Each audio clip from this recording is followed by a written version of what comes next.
Vamos ao nosso tema de hoje. Sua vida está nas mãos de Deus. Amém? Sua vida está nas mãos de Deus. Eu quero começar lendo com vocês o livro de Mateus, no capítulo 7. Eu vou ler do versículo 24 até o versículo 29. Se quiser acompanhar comigo nas telas, eu vou ler pela Nova Versão Internacional. O texto diz assim: Portanto, quem ouve estas minhas palavras e as pratica, é como um homem prudente que construiu a sua casa sobre a rocha.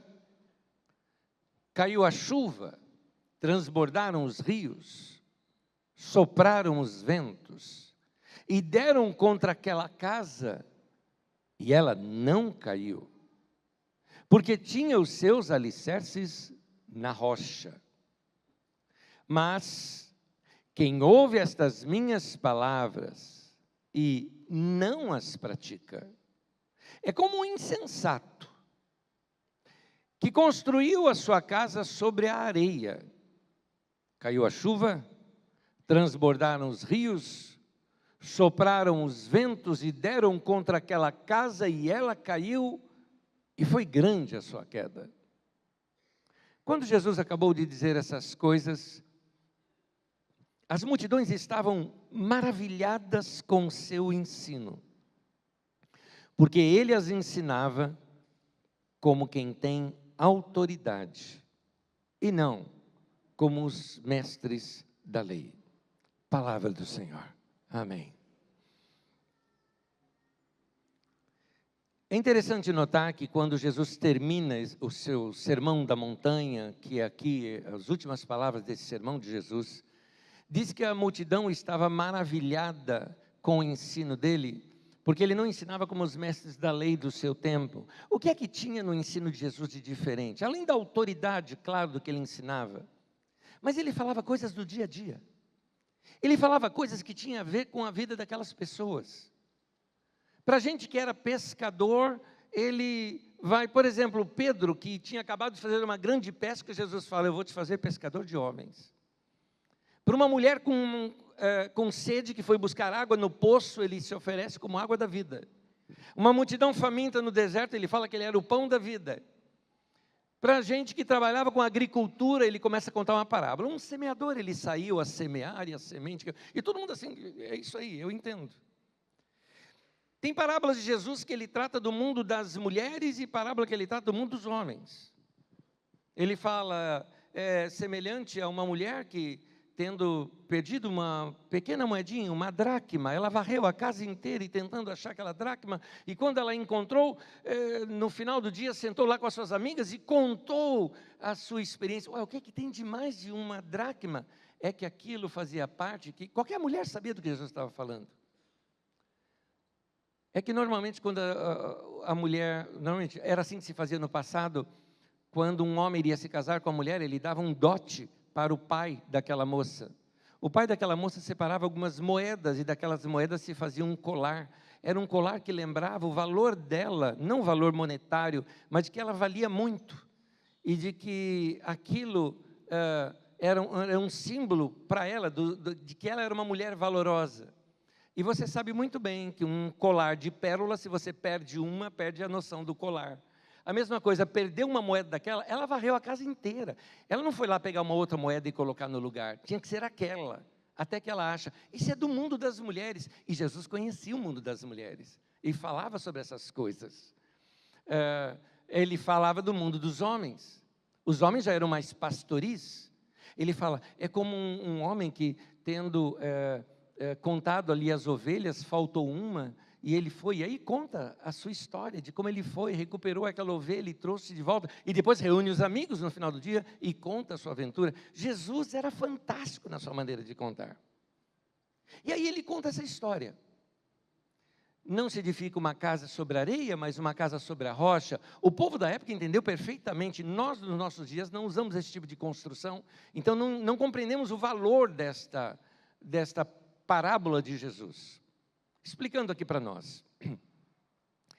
Os terrenos em Israel, eles são muito rochosos. Facilmente você cava 1, 2 metros e logo você já encontra uma rocha bem sólida ali.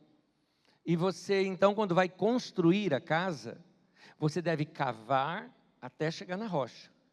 E aí, a partir dali, você faz os alicerces da casa. Lembrando que essas casas, elas eram feitas com pedras e barro sendo usado como argamassa. Então, se elas estiverem firmes na rocha, os abalos que vêm, ela está firme ali. Para quem é da área de construção, é como se fosse uma sapata, não é? Então, ele faz um fundamento sólido ali, de modo que aquilo evite tremores na casa. Mas alguns homens podiam ser preguiçosos. Por quê? As construções, elas eram feitas no período de estiagem, um período sem água nenhuma. Quando vinha o período das chuvas, não dava para se construir, porque lá, período de chuva, chove muito e depois não chove nada. Nesse período que não chove nada, é o momento de vamos construir. Agora, o solo está seco e duro. Então a pessoa começa a cavar, e está ruim de cavar ali, está duro o solo. Ele fala, não, esse solo já está muito duro, está firme aqui. Já dá para construir a casa aqui, não precisa ficar cavando aqui 2 metros, 3 metros, para tentar achar aqui uma rocha. Vamos parar por aqui, já está bom. E aí ele constrói a casa. Aí Jesus fala, transborda o rio, vem chuva forte, vem ventania. E o que acontece com essas tempestades que caíam? Quando a tempestade cai, vai encharcando o solo, daqui a pouco encharca o solo e começa a criar veios de água ali no solo.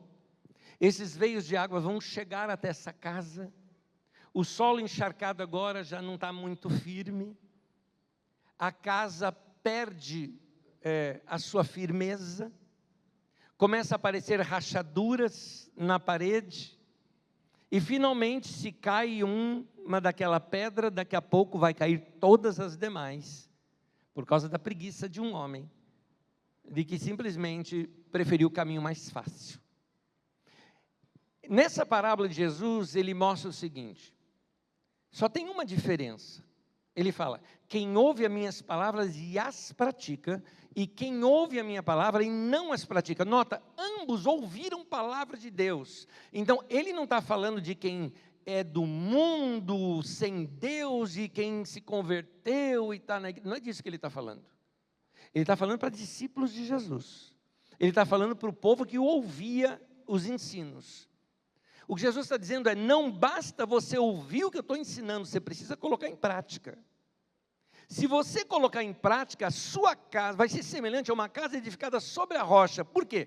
Porque sobre ambas as casas vem tempestade, vem vendavais, vem rios que transbordam, enchentes, né, vamos colocar assim. Tudo isso vem sobre ambas as casas. Ou seja, meu querido, todos nós passamos problemas. Agora, o que vai fazer a casa cair ou a casa não cair, é se você vem praticando princípios da palavra de Deus que você tem aprendido. Quando você pratica, na hora dos problemas, você está preparado e resistente para se manter firme durante aqueles problemas. Hoje eu quero ministrar para você que está passando por problemas. Eu quero ministrar para você, até para você que fala, não, eu estou numa fase da minha vida que eu não tenho problema nenhum. Então, meu querido, anote tudo. Porque vai vir. Porque sobre ambas as casas vêm as tempestades da vida, não é? Então, mas eu quero te fortalecer na palavra de Deus para que você seja bem estabelecido na rocha que é a palavra de Deus. Mas, ao mesmo tempo que eu espero confortar e consolar você, já pelo tema de hoje, eu já estou dando para você uma noção, sua vida está nas mãos de Deus. Isso conforta, isso consola, mas, ao mesmo tempo, eu quero incomodar você, porque você não pode se acomodar no meio dos problemas. Existem atitudes que você precisa tomar para você experimentar uma mudança para um novo tempo na sua vida, para você não habitar no meio do problema. Então, se firme na palavra de Deus. Eu te digo que quando você está firme na palavra de Deus, você chora, mas você não morre. Você sofre a tormenta, mas você não desmorona. porque tua casa vai estar firme. Amém? Sua vida está nas mãos de Deus, tema de hoje. E eu começo com uma pergunta aqui para você. Não levante a mão como resposta. Você já foi traído? Você já foi traída? Traição, eu já peguei assim, o mais pesado que normalmente pode acontecer com alguém para abalar, é traição. A traição, ela abala você. E aqui eu estou falando todo tipo de traição. A traição, por exemplo, numa empresa. Quando você trabalhou com alguém que tinha, figuradamente aqui, o apelido de Aladim. Por que Aladim? Porque ele puxa teu tapete. Não é? Então tem alguns assim. Ou empresas que foram ingratas com você e você se sente traído. Dei anos para essa empresa e agora chute no traseiro. Você já foi traído por amigos? Isso é terrível. Porque amigo é alguém que você confia. Você abre um segredo e daqui a pouco está todo mundo sabendo do segredo que a pessoa prometeu guardar. Ou outras formas de traição que existem. Jesus passou por isso. A frase dele é o seguinte: o meu amigo que comia do meu prato levantou contra mim o seu calcanhar. Essa expressão, levantar o calcanhar, é o que a gente usa hoje de dar um chute no traseiro. É a mesma expressão seria. O meu amigo fez isso comigo. Você passou por traição num namoro. E o namoro, uma traição no namoro, alguns falam, mas era só um namoro, mas é muito marcante. Porque num relacionamento emocional, você se entrega. Quando você está apaixonado, você só vê aquela pessoa na tua vida.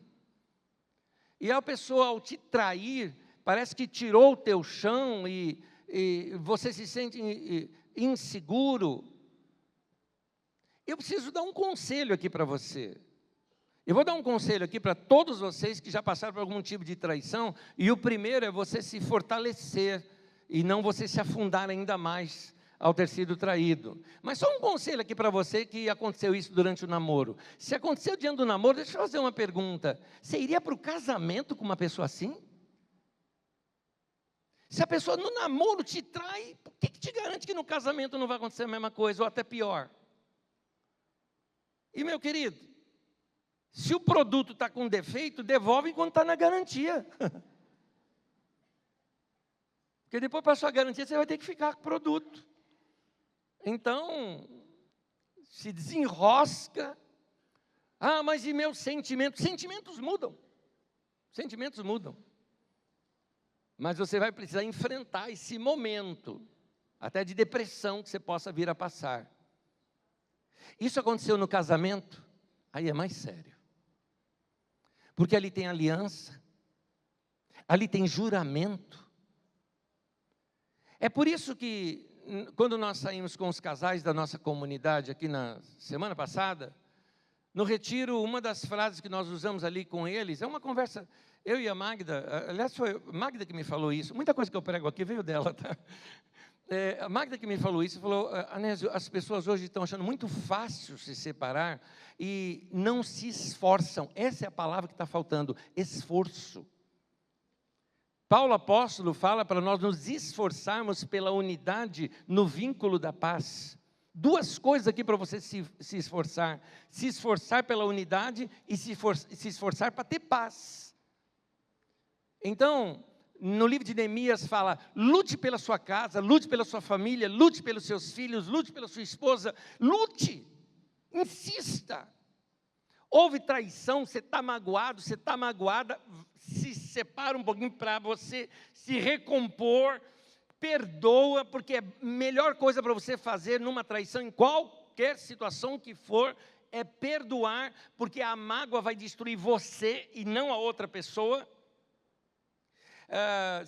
Mas a pessoa já me abandonou, já me deixou e tudo mais. Tá bom, ela te abandonou, deixou, mas parece que o fantasma dela está presente aí em você, te atormentando todo dia, porque você não perdoa.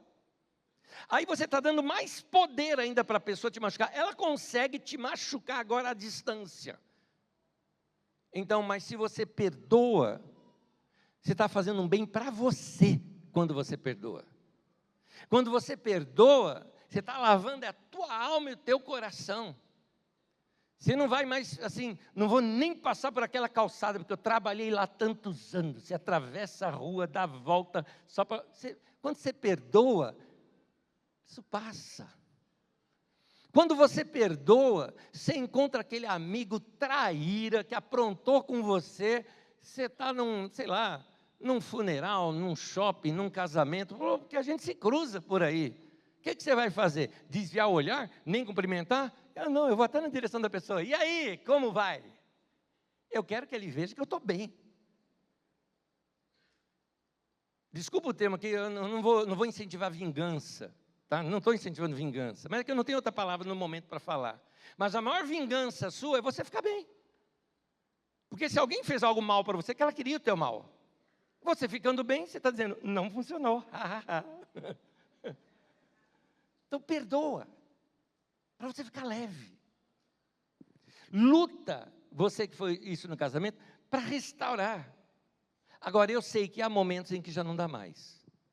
É a pessoa que já se envolveu com outra, é alguém que já deixou, é alguém que já abandonou. E aqui agora começam os meus conselhos para todos vocês que passam por situações assim. Se você já foi traído, seja por amigos, seja pelo trabalho, seja na sua profissão, seja num relacionamento amoroso, seja até numa aliança de casamento, uma dica para você do que você não deve fazer. Muitas pessoas, quando se sentem traídas, porque a sua autoestima é jogada lá embaixo, lá no chão, então o que ela faz? Ela começa a refletir aquilo. Primeira coisa que você nota, passa a se vestir mal.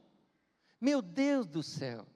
Ela relaxa, sai na rua com o cabelo desgrenhado. Sabe aquela pessoa que sai na rua assim? Parece os Minions roxinhos, assim, sabe? Né? Sai de pijama na rua, sabe? Não. Você precisa mexer com a tua autoimagem. Já falo isso com você. Quer ver um outro erro? Se isolar. Você pega, se isola, não quer falar com ninguém, não quer fazer nada. Aí você só pensa no problema, e quanto mais a gente pensa no problema, maior o problema fica quando a gente faz isso. Qual seria o ideal? Primeiro de todos, você tem que correr para Deus. Tua força vem de Deus.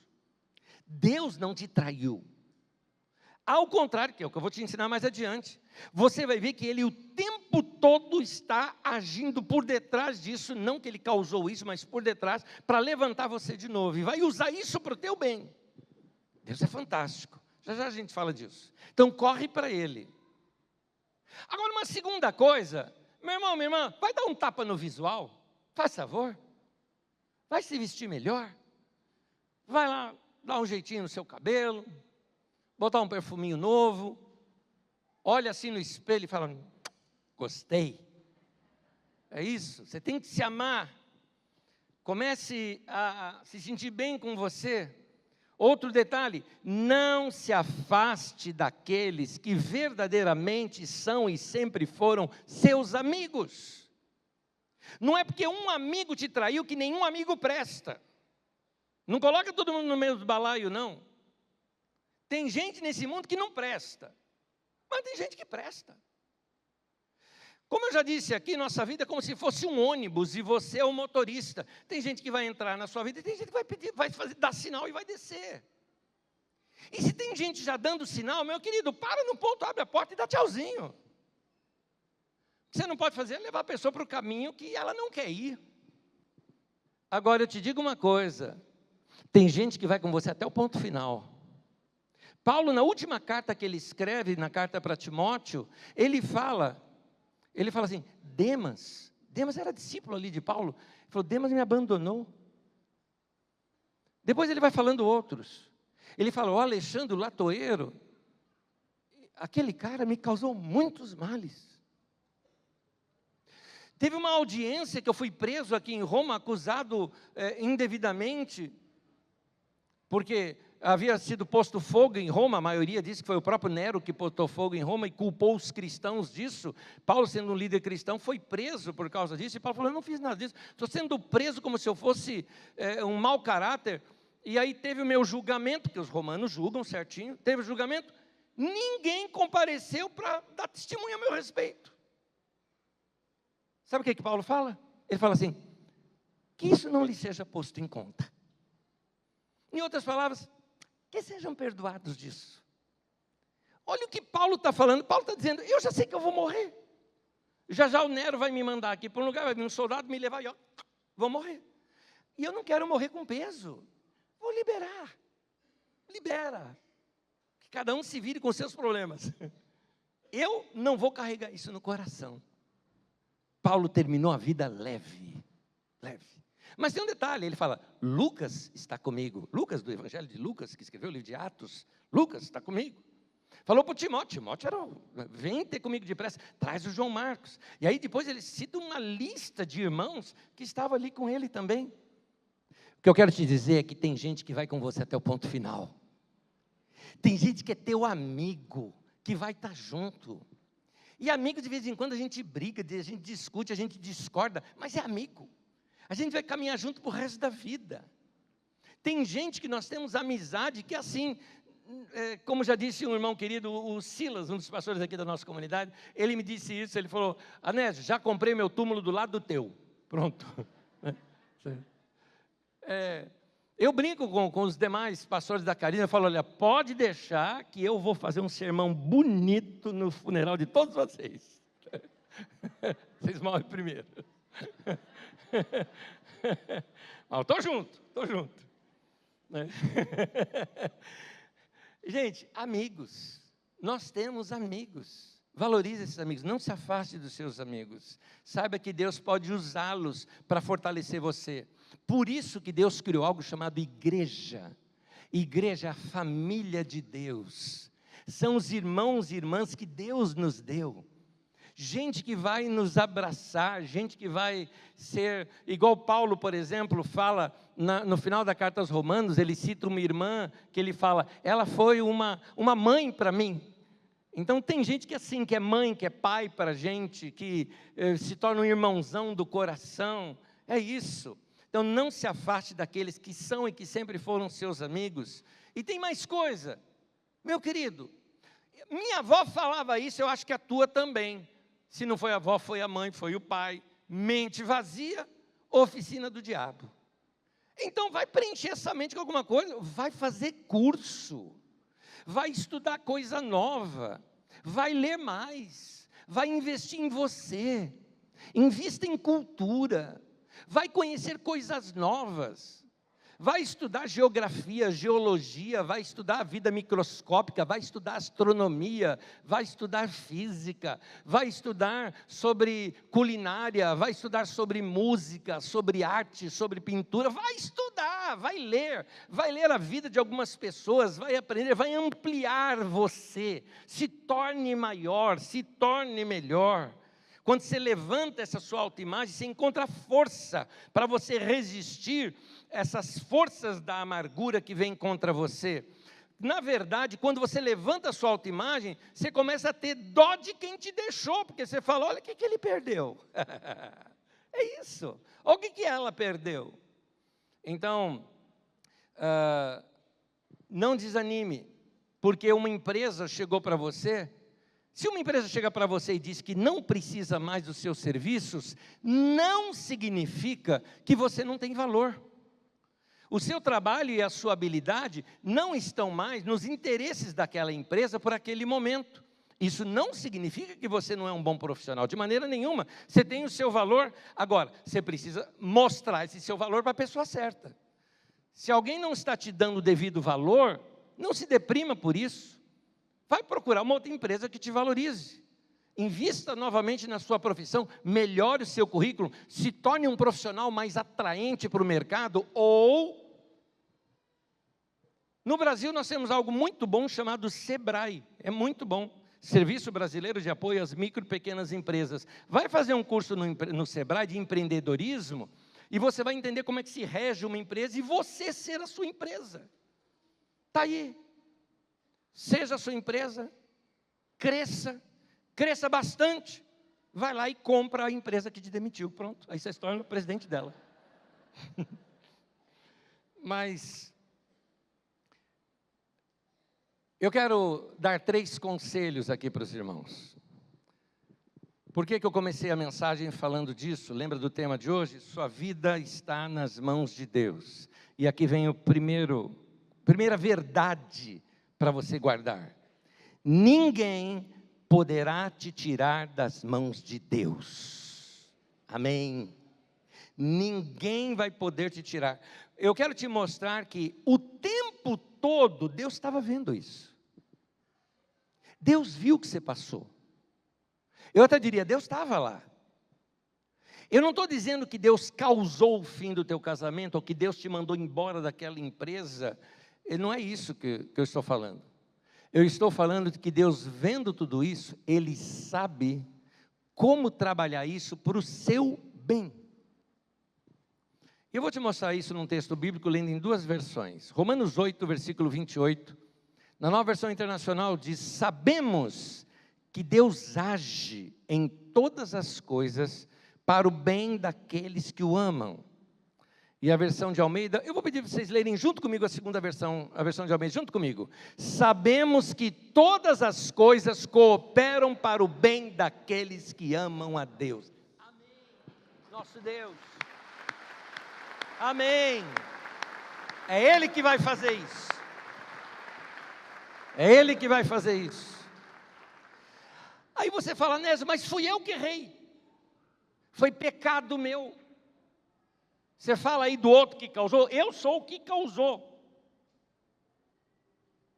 Mas se você está aqui hoje e está me ouvindo, é porque você segue a Jesus. E se você é ovelha do rebanho de Jesus, ainda que você tenha cometido pecado, ainda que você que é o culpado e que errou, eu quero te falar uma coisa. De você, Jesus também está falando isso. Ninguém vai te tirar das minhas mãos. Ninguém. João capítulo 10, versículo 27 e 28 diz assim: as minhas ovelhas ouvem a minha voz, eu as conheço e elas me seguem, eu lhes dou a vida eterna e elas jamais perecerão. A última frase eu quero que você lê junto comigo, vamos lá. Ninguém as poderá arrancar da minha mão. Esses que erraram também são filhos de Deus. E se são filhos, Deus também os tem nas suas mãos. Nos meus tempos de juventude, eu ia evangelizar lá dentro do presídio do Carandiru. E lá estavam talvez os piores da sociedade. Assassinos e tudo mais. Na entrada, muitas mães. Talvez você diria, mas ele não presta. Ela falava, mas é meu filho. Isso é mãe. Se um ser humano, uma mãe, consegue ter tal amor por um indivíduo, ainda que o indivíduo cometeu todos os erros possíveis, que ela mesma não concorda, mas ela consegue ter tal amor por ele. Se um ser humano é assim, eu te digo, quanto mais o nosso Pai Celestial. Então o amor dele por você não é um amor negociado. Não é amor de Papai Noel, se você for bonzinho recebe, se você não for bonzinho você não vai ganhar presente. Deus não é Papai Noel. Deus tem algo chamado graça. Graça é favor imerecido. Graça significa que você não foi pelo seu mérito, e talvez você nem mereça, mas Ele faz porque Ele quer fazer, porque Ele é Deus, porque Ele é gracioso, porque Ele é bondoso. Graça é isso, você não vale nada, mas eu gosto de você, isso é graça. Alguns desses filhos de Deus são teimosos, são arrogantes, são precipitados, fazem coisas sem conselho, se enfiam em rascada, mas ainda assim são filhos. E Deus os ama. Sua vida está nas mãos de Deus. Segunda verdade, dentro desse ensino que eu quero que você grave: seu sofrimento é temporário.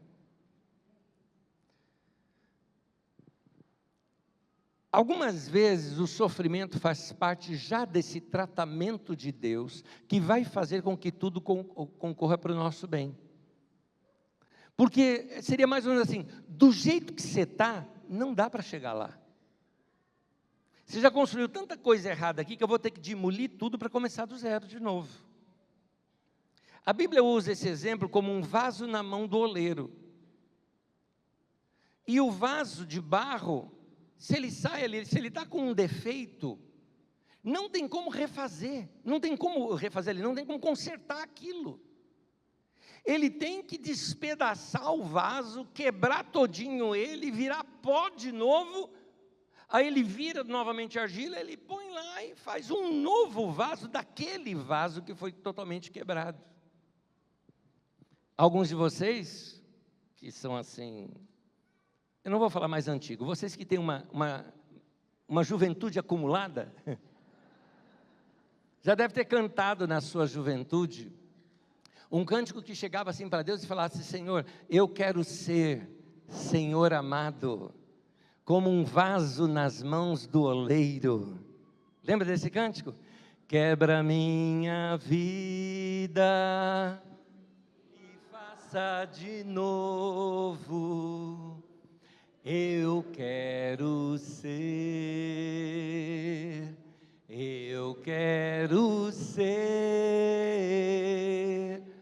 um vaso novo. Vocês cantam bem.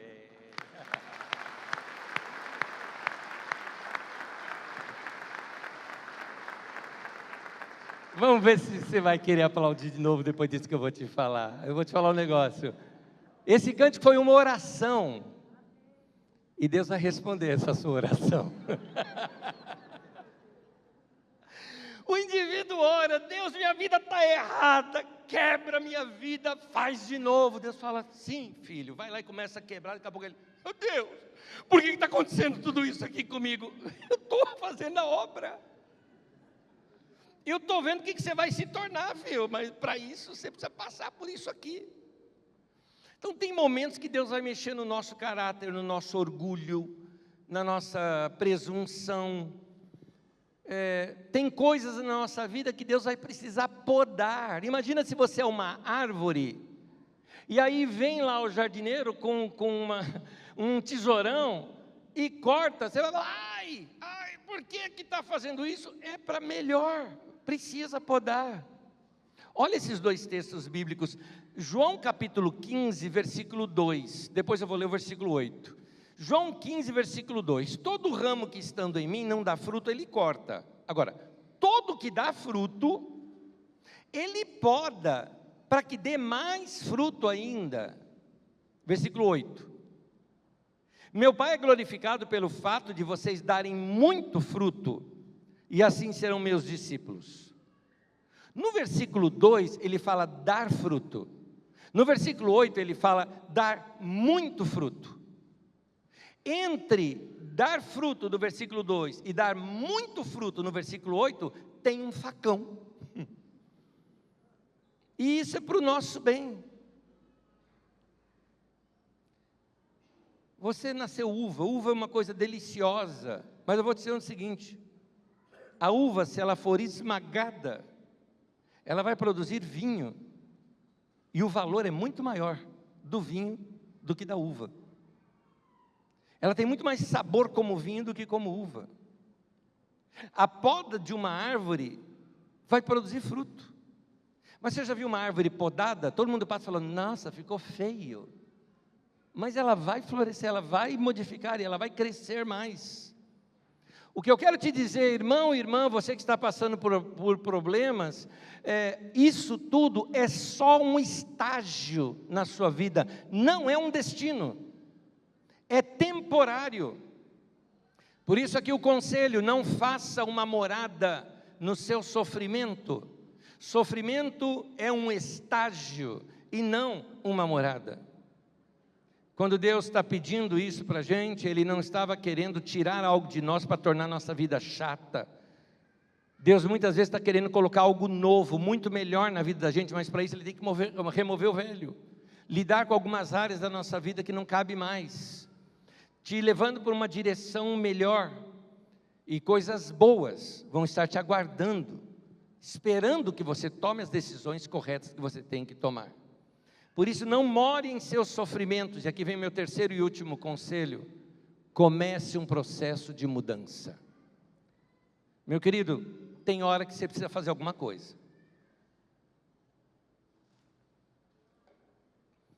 Se você não fizer nada, nada vai acontecer.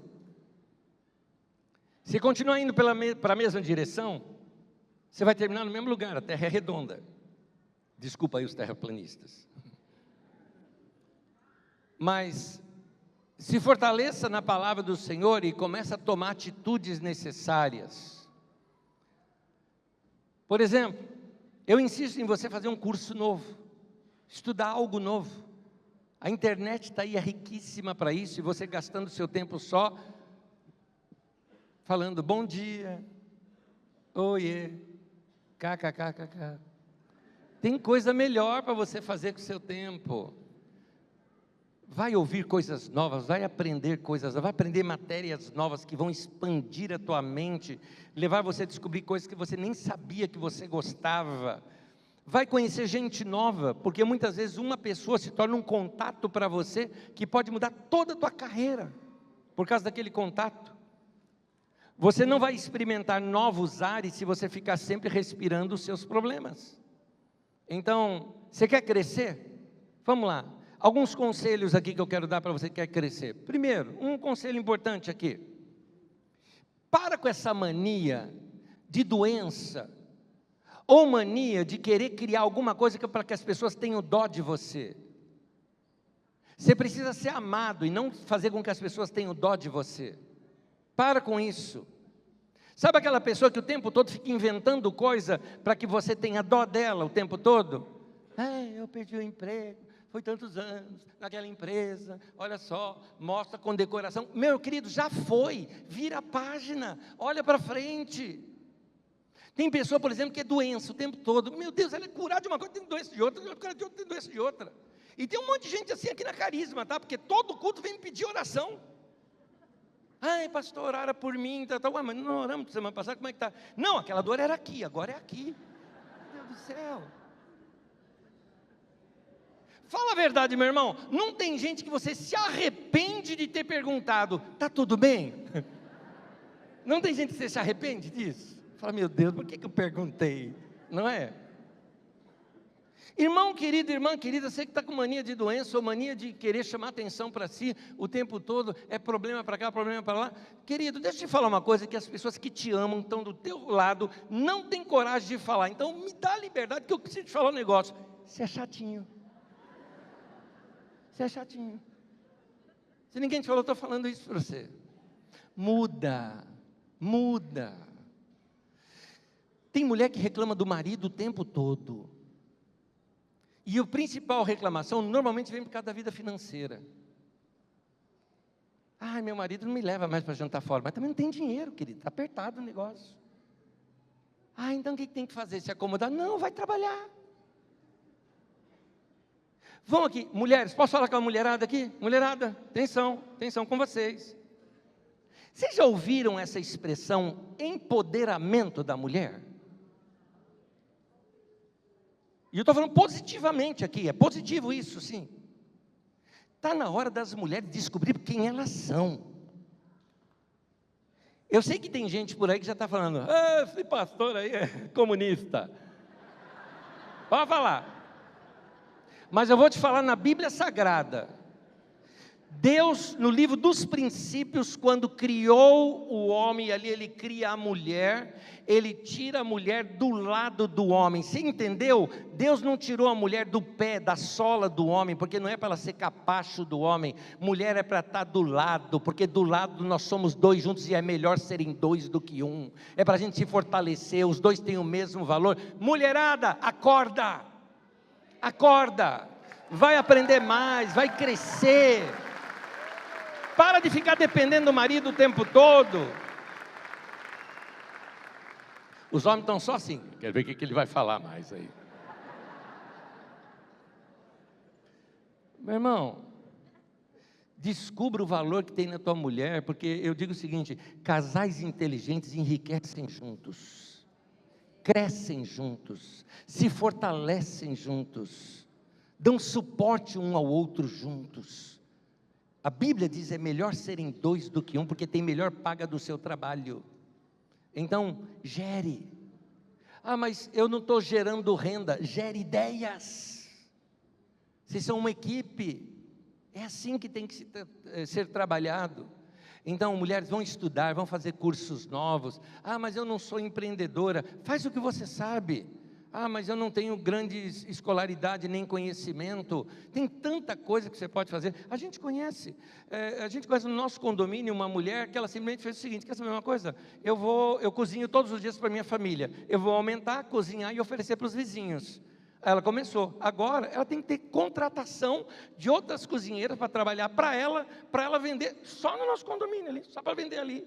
Por quê? Porque tem um monte de gente lá que fala: eu não tenho tempo de cozinhar. Que bom que você existe, que maravilha que eu posso comprar da sua comida, e comida boa, e está crescendo, ela está enriquecendo, é mais do que crescendo. Então, vai buscar sua independência, vai crescer.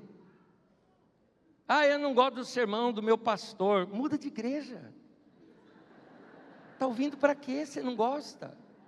Tem tempo para perder não, meu irmão, na vida. Verdade. Parece aquela mulher que chegou para mim uma vez e falou: não gosto do seu sermão. Falei: vou pregar domingo de novo. Domingo vem de novo. Né? Então, se deixa ser corrigido, para de murmurar. É isso que está segurando o teu crescimento. Você lembra o povo de Israel que andou 40 anos no deserto? Não precisava de tudo aquilo. Bastaria 2 a 3 meses, eles fariam aquela travessia com todos os acampamentos, parando certinho. Em 2 meses, talvez, eles fariam toda aquela travessia. 40 anos. Por quê? Porque murmuraram, reclamaram, desobedeceram. É o acúmulo de pequenas coisas ruins que atrasam a vida da gente. Você deixa uma coisinha ruim aqui, outra coisinha ruim, outra coisinha ruim, outra coisinha ruim ali, e isso vai atrapalhar. Daqui a pouco tem um muro entre você e o mundo. Você está isolado porque você vive no meio dos problemas que você não foi resolvendo. Então, vai se livrando de todo o peso, pouco a pouco. Não dá para mudar tudo de uma vez, mas muda uma coisa de cada vez. Tem um peso na sua vida, você já sabe? Se livra dele. Não vai olhar para o marido agora não, aí do lado. Não é esse peso que eu estou falando. Não é isso aí não. Então, mochila está pesada, é isso que está te impedindo de correr, você precisa se livrar de alguns pesos. É mais provável que Deus já vem falando com você algumas coisas. É provável que enquanto eu estou pregando aqui para você, você sabe o que você tem que mudar. Talvez você está precisando de disciplina. Nós somos muito indisciplinados. Então, você precisa de disciplina de estudo, disciplina de horário de levantar, disciplina para se preparar para o novo trabalho. Ah, mas eu estou bem no meu emprego. Está bem por quanto tempo, meu querido? Já vem um robô e te substitui. Então, você tem que aprender mais, você tem que crescer mais. Você vai deixar para preparar um currículo melhor quando? Quando você ficar desempregado? Não, enquanto você está empregado, você tem que ir melhorando o teu currículo. Vai fazer outro curso, vai aprender, utiliza melhor o seu tempo. Enfrenta algumas coisas na vida. Quais são os seus problemas? Você é muito teimoso? Começa a mudar. Ou você é do tipo de pessoa que não sabe agradecer? Comece a agradecer. É disciplina. Você vai mudando você. Você é do tipo de pessoa que você é preguiçoso? Você sabe que é. Então você tem que mudar. Você começa aos poucos. Fala: não, deixa eu mudar aqui essa área da minha vida para eu melhorar. Meu irmão, tudo aquilo que você não enfrenta, você não vence. Você tem que enfrentar. Fugir das decisões só vai piorar o problema. Então, faz um voto. Amanhã cedo você vai levantar mais cedo e vai orar. Vai orar. Você tem um tempo de oração, um tempo para parar. Fala: não sei o que orar. Fica quieto. Fica quieto. Ora. Fala com Deus. Vai ler um trecho das Escrituras. Pega o livro de Provérbios. Pega um capítulo do dia. Ali estão 31 capítulos de Provérbios. Pega o capítulo que se refere ao dia que você vai ler. Leia aquele capítulo. Separa um versículo só, um só, para meditar durante o dia. Busque inspiração de Deus para você resolver seus problemas. Quanto mais tempo nós esperarmos, mais difícil vai se tornar para resolver os problemas. Porque os juros aumentam. Deixou para pagar depois, o juro é maior. Aquela conversa que era para ter, você levou mais tempo, agora tem outros assuntos para conversar, vai ficar mais difícil ainda. Tinha que fazer um pagamento, não fez, o preço agora é outro já. Então, problemas não resolvidos crescem e eles se tornam maiores. Então, o que Deus requer de nós é o quê? Aquilo que Jesus falou. Quem ouve minhas palavras e as pratica. Se Deus falou com você hoje, comece a praticar isso hoje. Amém? Vou terminar, vou pedir para você ficar em pé comigo, por gentileza. Eu quero orar com você. Amanhã cedo eu espero que você se levante e ore. E você já vai procurar ver qual é a pedrinha da sua mochila que você vai querer remover. Vai se livrando dos pesos pouco a pouco. Mas eu tenho uma sugestão de oração aqui para você. Você poderia orar comigo agora? Na verdade, eu quero que você ore. E quando você orar, preste atenção no que vem à sua mente. Na verdade, é uma impressão no seu espírito. Mas você não entende muito isso, você vai entender. Parece uma ideia mental. Você vai perceber Deus falando com você. Então, eu vou te recomendar algo aqui. Se você assim o quiser, claro. Você não é obrigado a fazer o que eu vou falar. Mas se você o quiser, põe tua mão no peito e fecha os olhos. Pergunta o seguinte para Deus nesse momento e presta atenção na resposta que vem imediato na sua mente e no seu coração. Pergunta assim para Deus: Deus, tem algo que eu preciso mudar? Preste atenção nessa resposta, meu irmão. Agora essa aqui é uma pergunta para você. Na verdade você pode até pedir isso para Deus. O que eu posso fazer para melhorar minha vida? Qual é um passo que eu preciso tomar? O que eu posso começar a fazer melhor do que eu fazia antes? Minha vida está boa, mas o que eu posso fazer para melhorar? Presta atenção nessas impressões que Deus coloca no teu coração. Querido Pai, eu oro pelas minhas irmãs e pelos meus irmãos que aqui estão, para que eles recebam do Senhor a sabedoria que eles precisam para guiar os seus passos e os seus caminhos. Eu oro, meu Pai, para que eles compreendam a vontade do Senhor e que possam receber a direção do Senhor em paz, sabendo que o Senhor tem o melhor para a vida de cada um deles. Console, conforte, abrace aquele que nesse momento passa por uma grande tribulação, grandes problemas em sua vida, mas que ele possa ver a luz no fim do túnel e saber que ele está nas tuas mãos, que o Senhor nunca o abandonou, que o Senhor não vai arredar a vida dele, não vai abrir mão da vida dele, mas o Senhor vai guiá-lo em bons caminhos. Ajude meus irmãos a tomar as decisões que precisam tomar para melhorar as suas vidas. Põe tua mão sobre o teu povo e abençoa o teu povo com sabedoria. Muito obrigado, Senhor, por nos ouvir as orações. Em nome de Jesus. Amém e amém. Se você acredita que Deus responde orações, celebra Ele.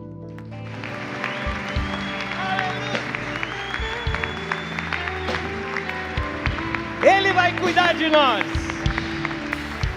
Nada nos afasta do amor do nosso Deus. Aleluia. Glória a Deus. Querido, pratique a palavra de Deus. Amém. Me permita abençoá-los. Que a graça do nosso Senhor Jesus, que o amor de Deus, o nosso Pai, e que a comunhão do Espírito Santo seja com todos, desde agora e para sempre. Amém. Que Deus abençoe você, sua vida, sua casa. Boa semana para você. Eu vou pedir que você abençoe seus irmãos antes de sair. Abençoe o seu irmão, sua irmã que estiver perto de você. Dá um abraço bem gostoso. Desejo uma boa semana. Que o Senhor abençoe cada um de vocês.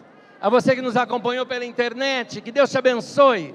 Que Deus abençoe a sua casa, a sua vida. E lembre-se, pratique a palavra de Deus. Ela vai fazer diferença na sua vida também. Deus abençoe você.